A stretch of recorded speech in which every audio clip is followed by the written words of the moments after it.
So Michael mentioned some of the linkages between quantum technology and cloud environments in his remarks, and that's perhaps a good segue then to the final discussion we have for the day. And to the extent that quantum may be the next big disruption, it's certainly, I think, significant. We've noticed a number of the IIF's board members from some of the large international banks have talked about how the single biggest innovation that they can pursue in their business at the moment is getting more things onto the cloud faster. So I'll take that as a great prompt as we go to our final panel of the day. We have one final polling question for you, which we'll call up, and I'll give you the chance to see that before I say any other comments that might lead the witness.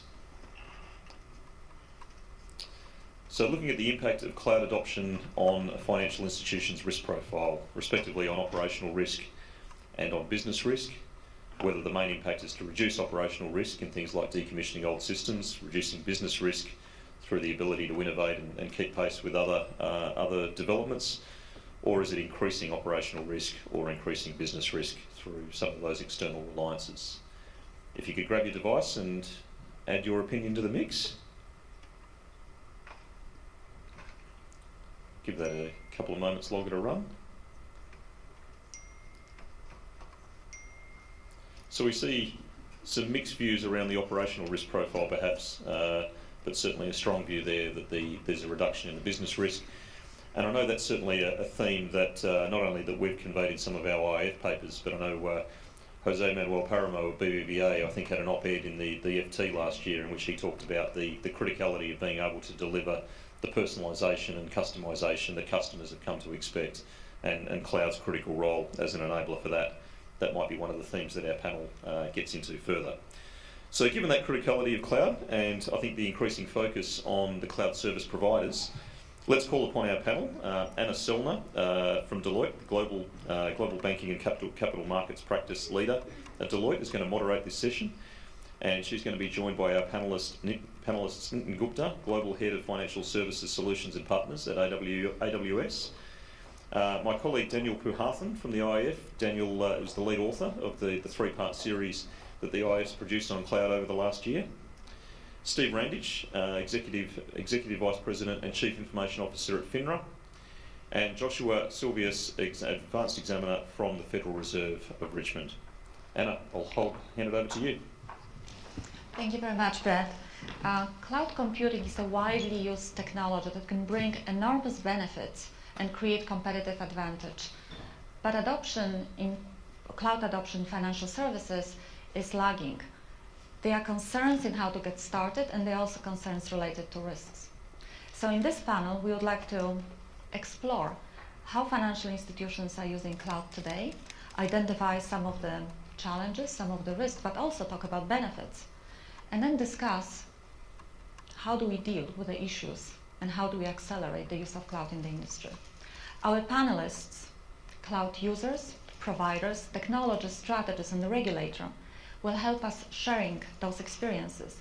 And they bring diverse perspectives on those issues and will share the views through the very distinct lenses of the institutions they represent, but also their personal experiences. So I would like to start with strategic consideration. Financial institutions have been outsourcing and moving to the cloud for several years now, and many started using cloud not just as a powerful technology, but also, and more importantly, as a critical aspect, critical component and driver of their strategic business transformation. So with this short introduction, Stephen, could you tell us how your organization is using cloud and how strategic is that approach?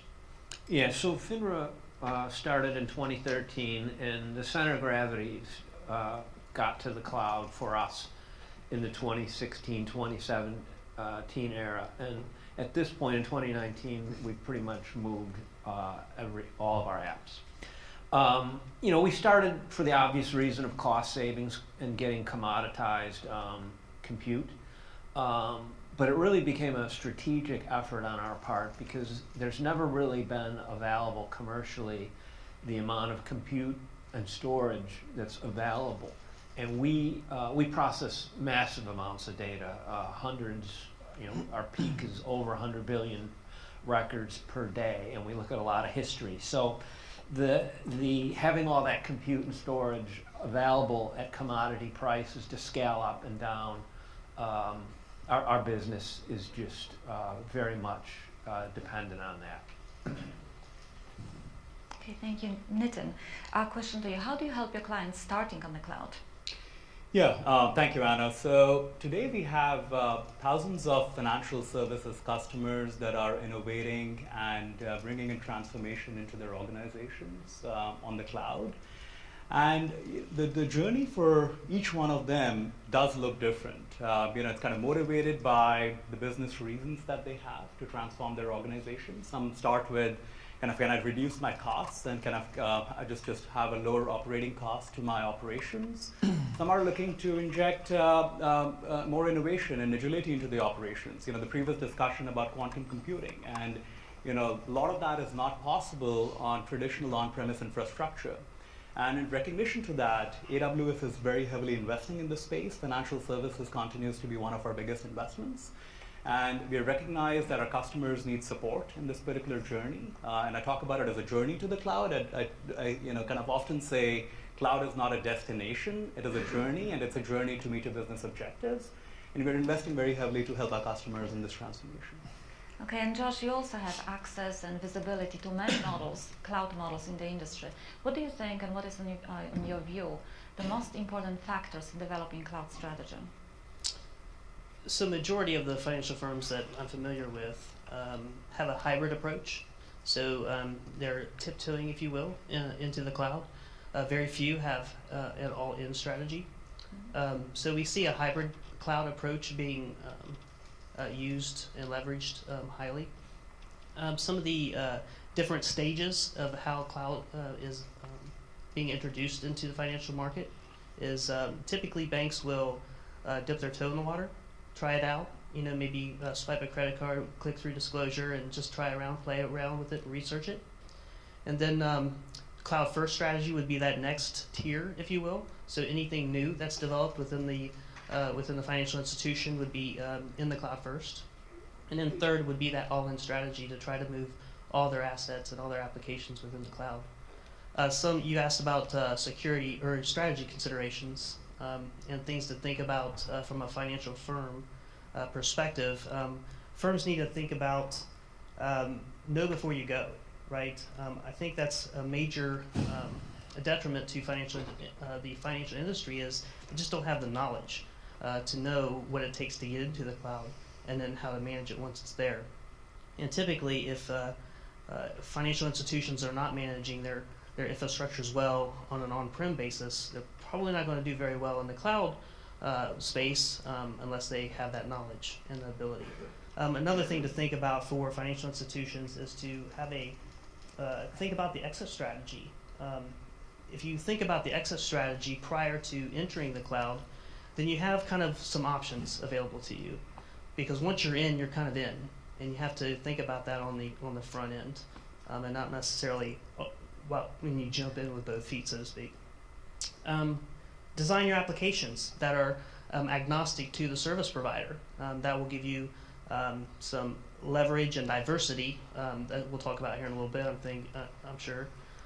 Those are some of the things and strategic moves that businesses and financial institutions should think about as they're entering. Okay.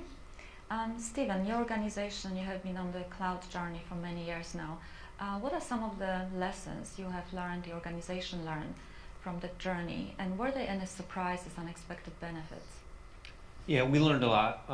One thing that we thought we would do when we started is we would go with a dual cloud provider model where your set of apps can run across multiple vendors.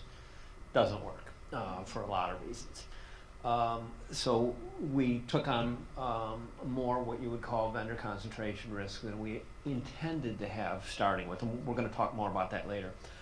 We found that you have to refactor your apps almost completely in order to get the advantages of the cloud, including security.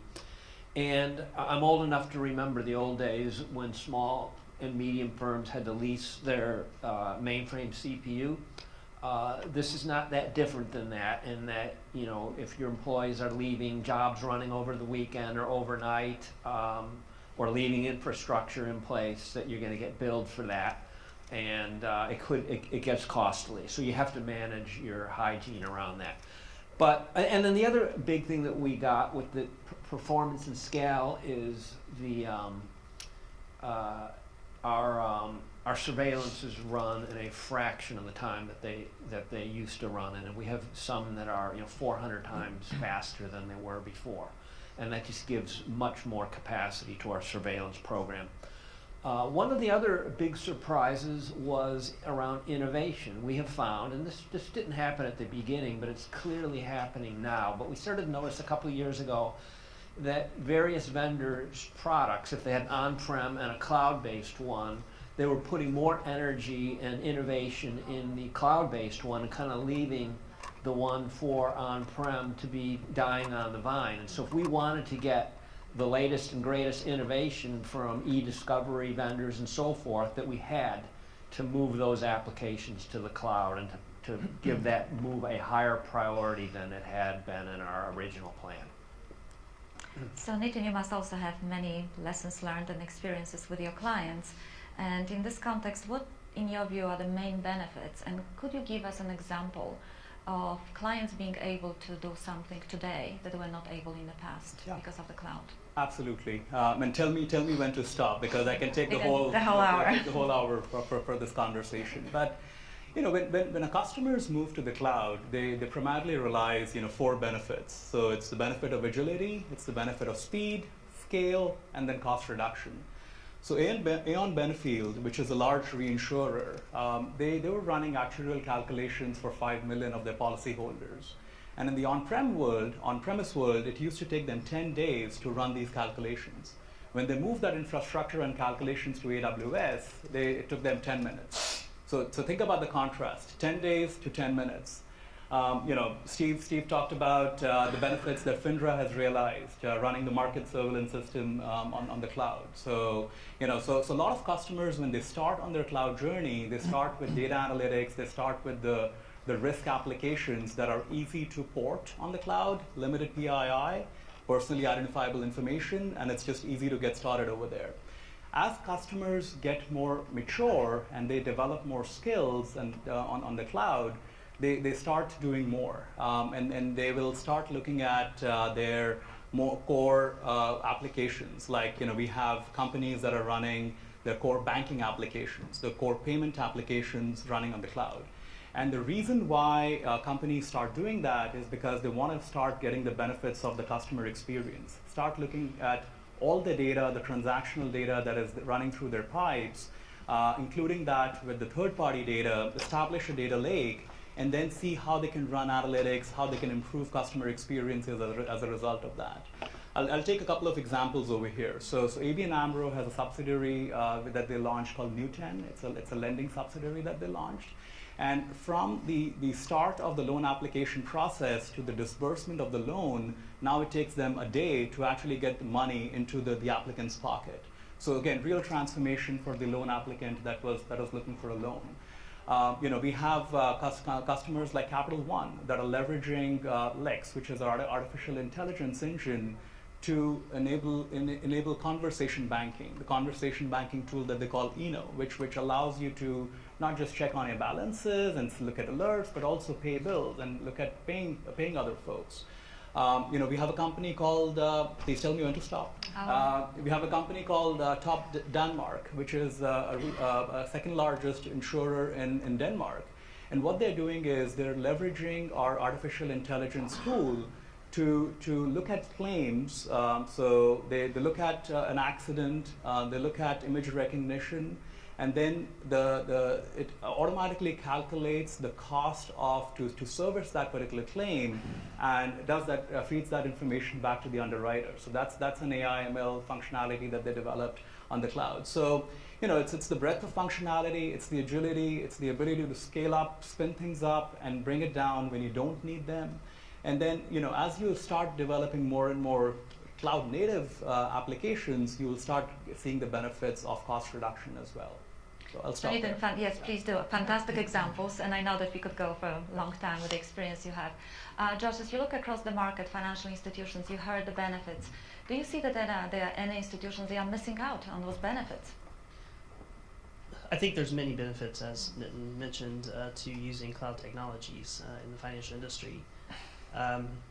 Taking that first step is the big step, right? And for banks that or institutions that are not taking that step and starting to research and leverage and learn about cloud computing and what it can do and the benefits within the technology, they will miss out on those things that Nitin mentioned. But I'm not sure if you mentioned business resiliency, which I think is a big part in cloud technology, which as regulators, we hinge everything on business resumption, business resiliency, and continuity. And I think that there are some huge advantages in the cloud space for that if architected appropriately. And so that would be one thing that I would bring up. That would be a advantage in addition to what those advantages are to Nitin mentioned. So clearly you all see huge benefits, and I think what appears to me that it's not about if or when, but it's really about how to go to the cloud. And perhaps the major risk for financial services is not about being on a cloud, but actually not getting there. So with this question, Daniel, could you explore this for us a little bit? Yes. The risk of not getting to the cloud and Yes, not thank you, being Anna. on a cloud. Yes, as you were mentioning, any new technology obviously brings a number of benefits, and the team has been very clear on the typical benefits that is bringing, and also brings a number of risks that you just need to identify and manage properly. And basically, that is when it is currently done on cloud. And on the other hand, we all recognize that this new digital economy is driven by a couple of things, a couple of topics that has already been covered throughout the sessions today. One is data. Data in a sense of being able to manage and process big data sets. And in this case, cloud has a big relevance. And the other one is and these are again this is done. This management of the big data sets are done through data techniques that has a lot to do with cloud. And the second one is collaboration and partnership. I mean, there will be no one which is going to be able to provide the best product or the best service to every single customer anymore. So basically, you will need to collaborate with many other companies, many other third parties. And by the way, many of them are cloud native. So again, this is very relevant. So in this case, the biggest risk is basically what you were saying is not about moving to cloud. That has some risks that has been addressed to extent, but it's not moving to cloud and being left behind and being out of this new competitive landscape that we are living now. No? So we, in the financial services industry, we have many different players with different sizes in terms of business volume, in terms of customer base sizes, in terms of brand recognition, in terms of commercial franchises, but and obviously also in terms of the ambition that they have. These financial institutions are making their own strategic decisions on who they want to be in the new environment. So going from those that think more on efficiency, and they think they are very good on efficiency. So great, they sell their services as a service. And in the other side of the spectrum, probably those that are more vocal saying that they are going to be like more platforms, open platforms for financial services. And in this case, again, cloud is absolutely relevant. So it's exactly what you were saying. It is not about the decision if I should be moving to cloud.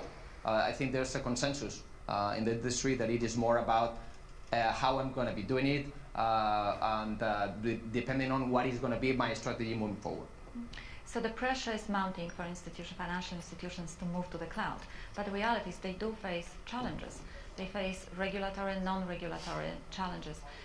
Steve, since you went through this experience yourself, what are your thoughts on financial institutions' readiness to adopt cloud technologies, but not just as a technology itself, but also as a driver, and embrace the full potential of what technology can do? Yeah, I've got a unique view on that, in that we did this early. I mean, we got our first major production into AWS in 2014, and it was the surveillance. It wasn't, some easy application. So, and then we made a conscious decision at that point in time that we wanted to be very noisy in the public about this migration. So we wanted to raise our profile in order to have attract talent, because technology people like to work at new and cool stuff, and it worked. But because we got out there, financial institutions made note of it and took the view that they need to come over and understand how FINRA did this so quickly. And so we had a well choreographed 2-hour meeting. We probably had 200 companies come through and sit through that meeting.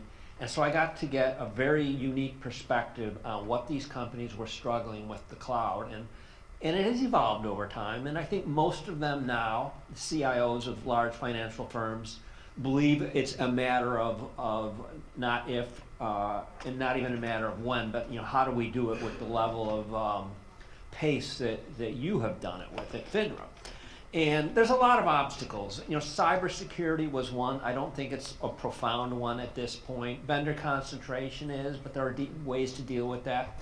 I think the real issue is that it's hard to get consensus, particularly in a larger financial organization where the IT is federated and not centralized. At least at FINRA, it was federated, or not federated, it was centralized, so I could make the decision, and we went and did it. We took the hill. A lot of larger financial services companies, have the infrastructure head and the development head, and they report, up. And it's hard to get consensus on making a major transformation that's got a lot of risk associated with it. Because there's jobs at stake. Infrastructure jobs completely change in a post-cloud environment, and there are people that are gonna resist the transformation, and a little bit of resistance goes a long way towards stalling momentum. These are great insights.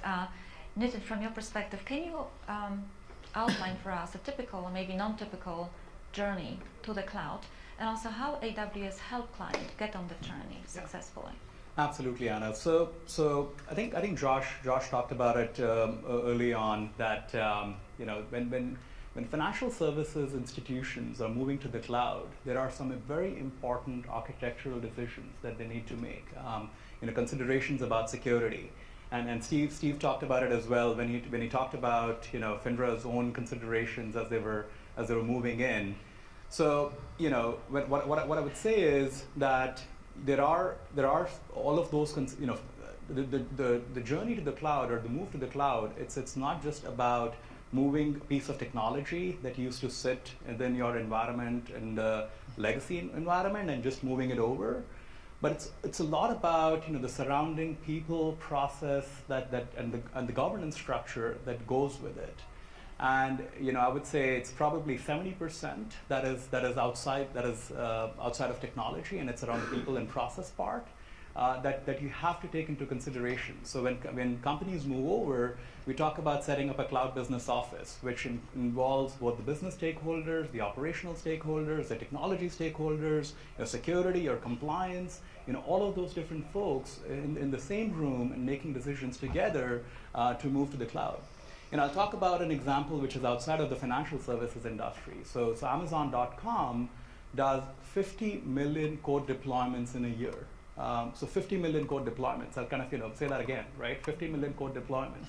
That's more than one code deployment per second. But if they do that in isolation, it won't be sufficient. It would actually not work. So when you're changing your website experience for the customers that quickly, you got to make sure that your products and your selection and your fulfillment and everything else is changing as with the experience as well, and able to keep up with that. So it requires an organizational change, especially if you're talking about the all-in move to the cloud, right? When we say moving to the cloud, you can put an application or two to the cloud and everything can stay intact and nothing has to change, right? But when you're talking about an organization or a company, especially the large cities moving to the cloud, it is a lot that needs to change. And I'll come to answering your question in terms of what does AWS do to help over here. So So I mentioned, we are investing very heavily. So we have a team that talks to the regulators. We have a team that talks to the customers on how to attain compliance and put in the right controls to make sure that you're compliant with the necessary regulations on the cloud, making sure that you're securing your infrastructure, making sure you're securing your applications that you're putting on the cloud, making sure that you're architecting properly. So we have a team of solution architects, professional services. We leverage our partners, companies like Deloitte, that help in helping our customers in this journey. So. Great, thank you. Daniel, from your perspective, do you see any other organizational challenges that companies face? Yeah, and we think that we really need to be, as an industry, being able to make a kind of exercise of humility to extend. In some cases, where what I would say is that thinking about the main barriers that we find when migrating to cloud within the organization, not thinking about which are the regulatory things that are preventing us from doing that, probably is about people. I'm thinking about people in two different ways. In one way, is about the kind of mindset and the top management. This, as any other decision within the company that is gonna have a long-term impact on the company. This is not a decision. This is, as Nadine was saying, this is a journey. This is something that you start and you're gonna be there. I don't know exactly for life because technology goes fast. But this is a long journey that you need to be very sure that you want to start.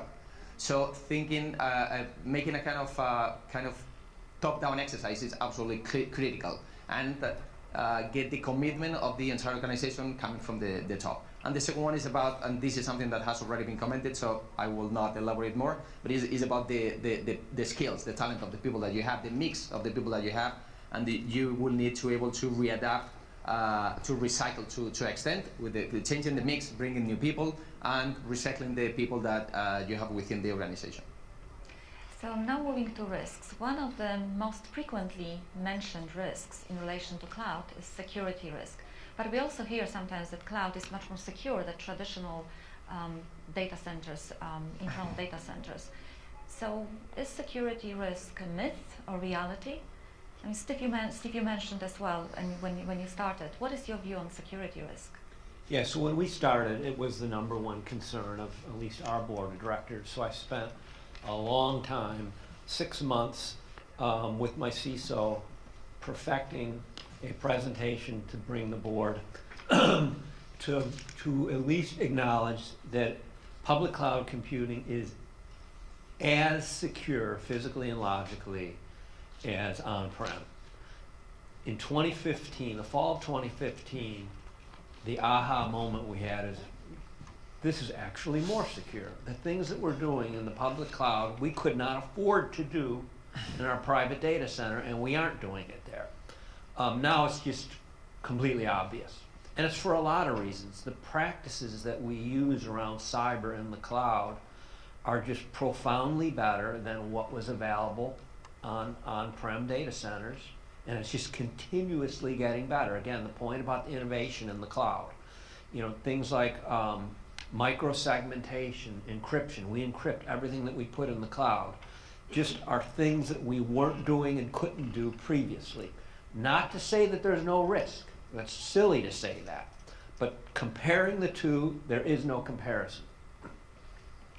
Nathan, your perspective, is security a Yeah, look, security, security is job zero for us. Means, we as Steve was saying, our customers have told us after they've done the audits, they've put workloads over, they've moved organizations, that they feel that they can be as secure or even more secure when they move their applications to the cloud.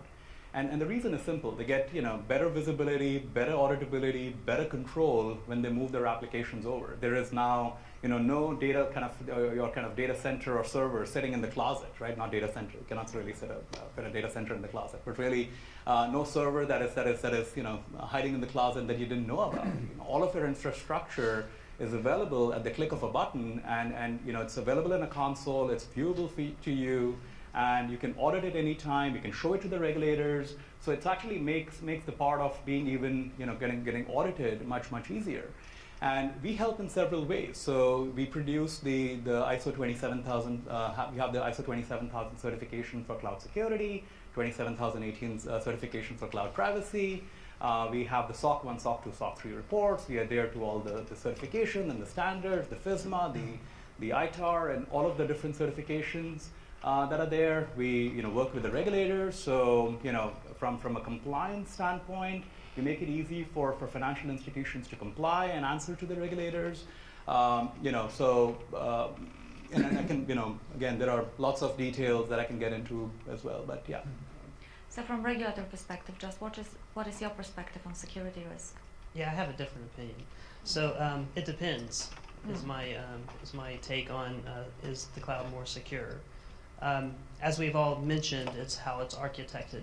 I mean, I think probably everyone in here has probably had an email come by your inbox that said something about a headline on a security breach or a data breach from AWS's servers.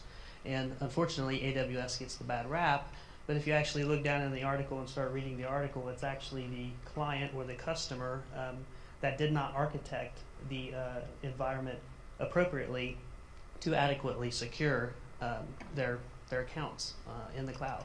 And so that's my take. It depends. It can be, absolutely, but it also can be just as vulnerable as on-prem. Can I respond to you, Josh, for a second? So, so you raised a very important point, and I kind of, it was my bad, kind of I missed on that. So when we talk about security in the cloud, we talk about security off the cloud and then security, in the cloud, right? So there is, and we also talk about what is a model which we call about a shared responsibility model. So where the client takes care, or the customer takes care of responsibility for the applications that they're putting on the cloud and the data that they're putting on the cloud. And AWS is securing all the infrastructure, so everything at the infrastructure layer is our responsibility. But to your point, if the application or the data has some vulnerabilities and it's not architected per our best practices and standards, you have the same vulnerabilities in the on-premise world as well. But we try and work with our customers to help them in that particular journey, but not everybody is talking to us and working with us when they put applications over. So, yes. And if I may, the share responsibility model is something that was generated from cloud service providers. And from a regulatory perspective, it all goes back to the FI, the financial institution, or in your case, the clients. And that's where the risk lies. Now, you do have a shared responsibility model, and it's of the cloud and in the cloud, and we understand that. But ultimately, it's the client's responsibility to secure the cloud appropriately. So we talked a lot about data today. In the context of cloud, the data privacy, and related perhaps to privacy, data localization.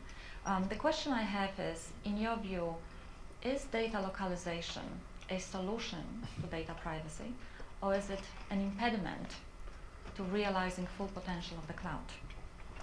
And if I may start, Daniel, with you, could you explore for us what this all means and what's the interplay between the two? I cannot see how data localization may help on the data privacy issue, except in the cross-border activity, because obviously it is restricted to the domestic market. But the domestic market itself is not going to be a kind of closed loop anymore. So I cannot see how data localization is going to be helping in that respect. What is true is that data localization, it is a major stopper when you're talking about unleashing the full potential of cloud, because at the end of the day, this is a business of scale, and if you have those restrictions, you have you are stopping the speed of deployment of cloud. We have different markets with different jurisdictions with different regulations. We have hard regulations on data localization with China or India or Turkey. We have other softer regulations like Chile, in which you may have some data outside of Chile as long as you keep an updated copy of that in the market. So in practical terms, it is still a clear limitation to cloud deployment. So to me, this is the main point. Data localization is a clear stopper on that. Probably it is something that I think it was commented this morning. We cannot aspire to kind of global regulation on anything, but we still should aspire to a kind of harmonization on many different topics. If we all recognize that data is absolutely critical in this new digital economy, we should come to kind of sort of harmonization on these sort of things.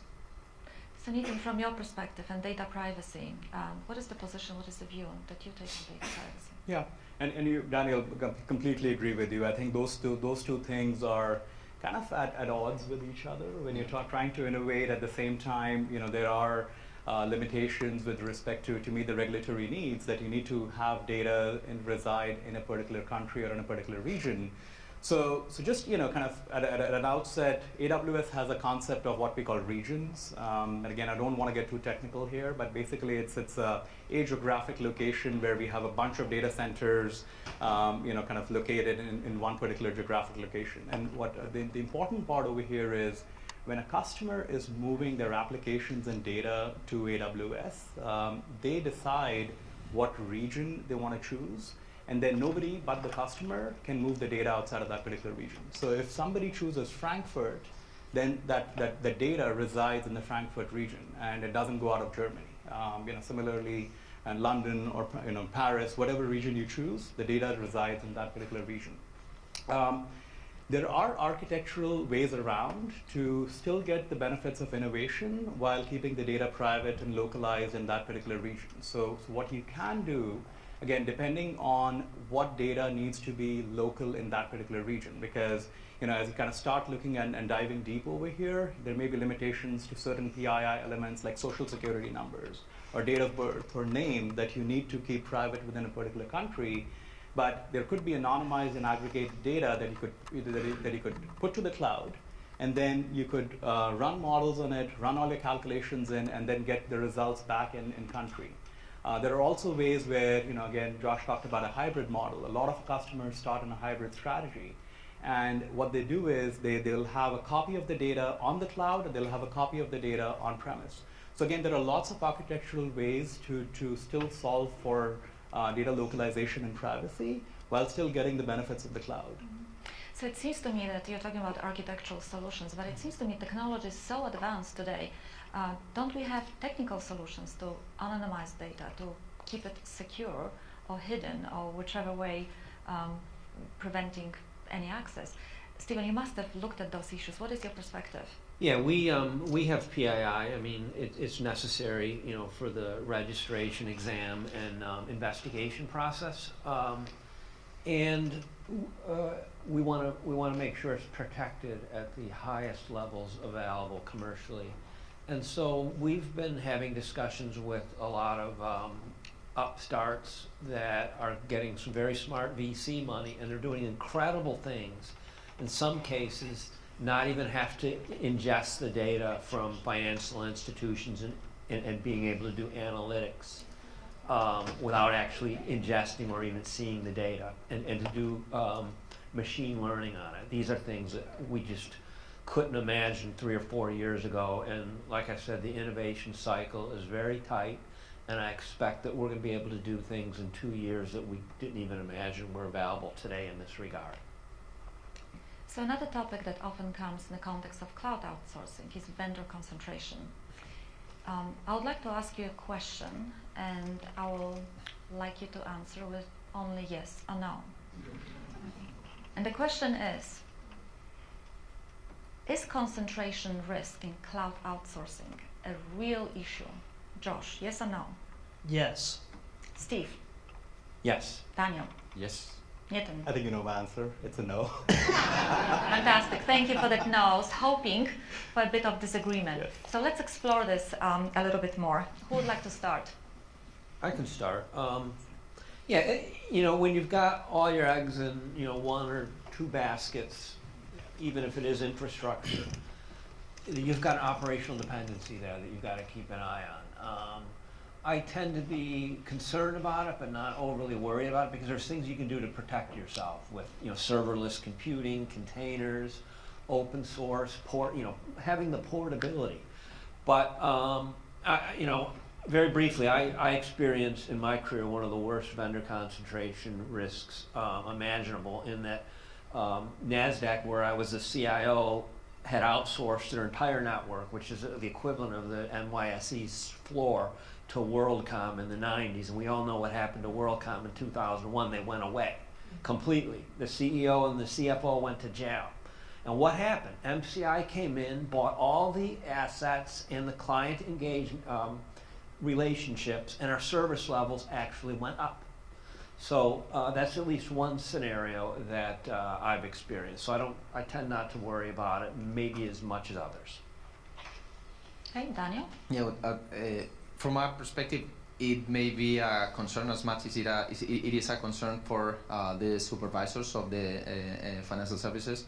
So I agree on the point. I think it's we have many other examples in the financial services in which there's a concentration, and there's even higher concentration, and in the case of the US, 80+% of the card payments transactions are processed by just two players, by First Data and Total Systems. So that's again a real concentration with a financial market infrastructure, which is payment. So we have already cases on that. I also recognize that having 4 or 5 players developing what it could be considered something like a critical thing could put some pressure on the people that is supervising your activity. So I also understand that point. What I understand is that it is a clear perception of there's a concentration issue. I don't know if there's a real thing behind that. There's also some in the places where there's more concern on the concentration, probably is in the EU. I don't know exactly. It has to do that there's no cloud service provider which is European. So probably that if there was an European champion on the provision space, probably the concern should be less. But I also agree with Stephen in a sense of, okay, there's a clear thing on the concentration thing. You still have 4 or 5 providers on that.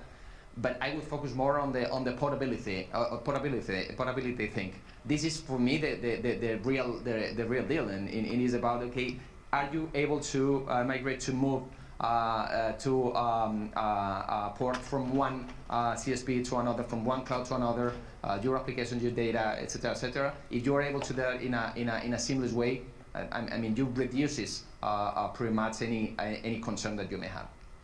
So Nitin, before you talk about portability and answer all the challenges and questions, I would love to hear from Josh. Yeah, two Clear, things.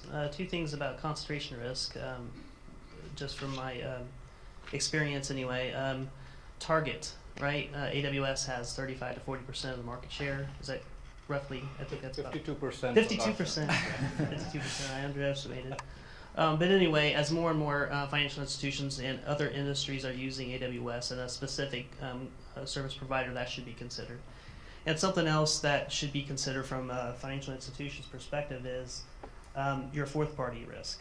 So you have third party. You may I'm just going to use FINRA as an example. Okay, I'm not saying y'all do this, but say FINRA uses AWS and they have an all-in strategy and they're moving everything over.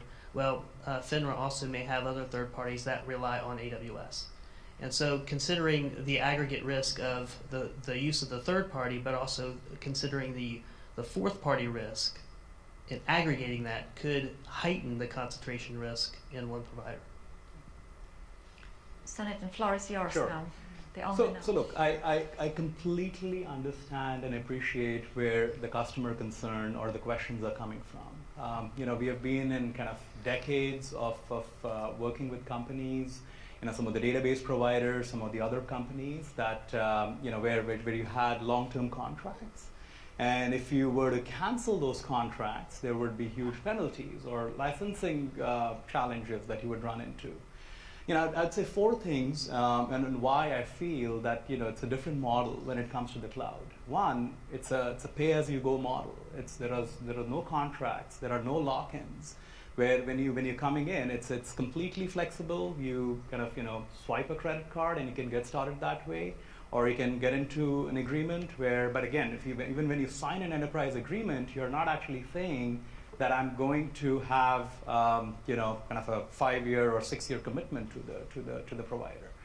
So that's number one. Number two, as there are tools to get data into the cloud, there are lots of tools to get data to other cloud providers. So we talked about containerization. We have lots of AWS services and also third-party services that make it as easy to take the data out as they make it easy to bring the data in. Number three, the whole technology, a lot of our services are based on third-party and open source technology, like SQL and Linux and Zen. So that just makes for open standards. So it's not just it's not proprietary technology that customers are signing up for when they move to the cloud. So those are my I would say why I think it's sorry, actually the fourth one is the total spend on IT by worldwide is about $3.3 trillion.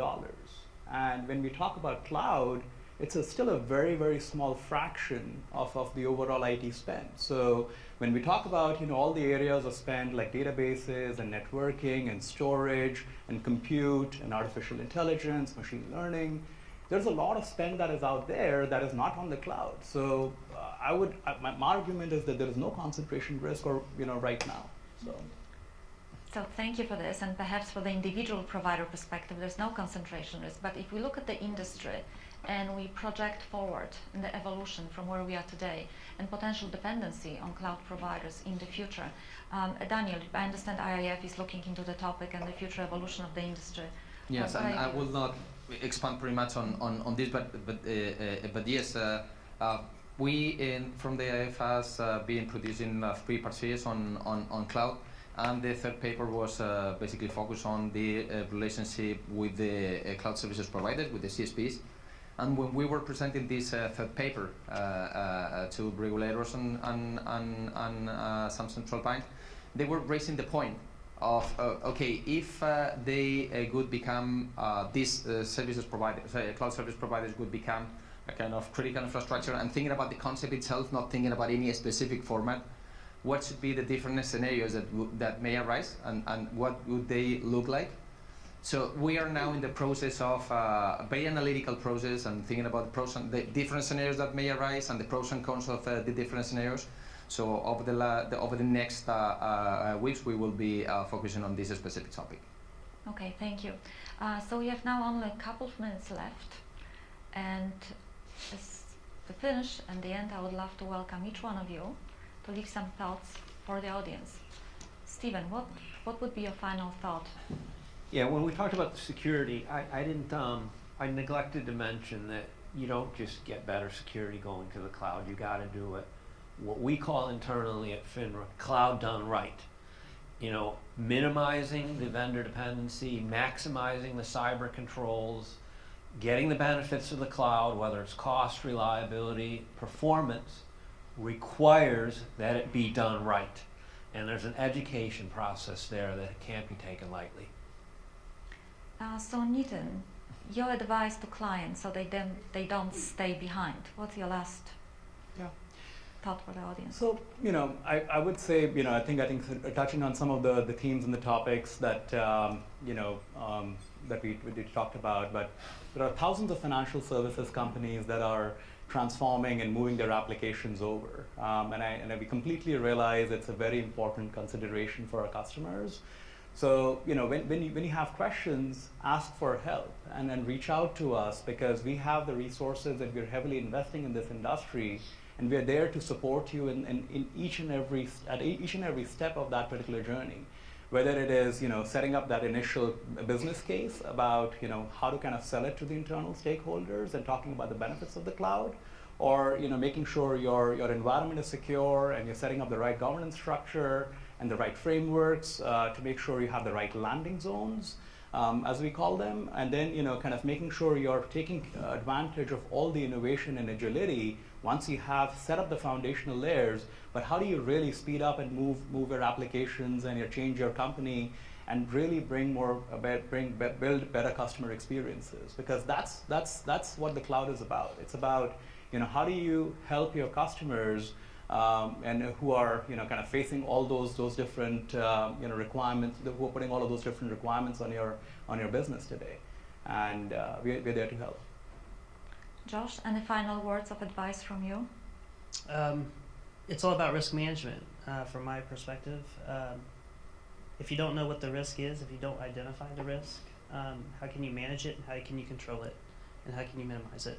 And so that's paramount on the front end prior to jumping in and using a cloud service provider.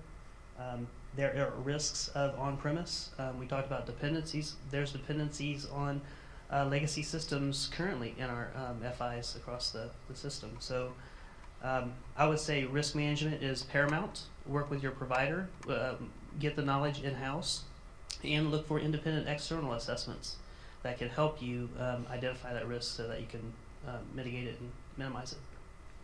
Daniel, your last word.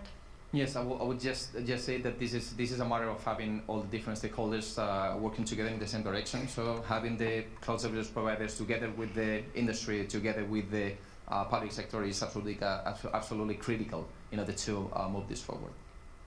So thank you. We had a rich discussion on a very, very fascinating topic. I would like to thank the audience for your attention. And please join me in thanking the panelists. You have done a fabulous job. Thank you.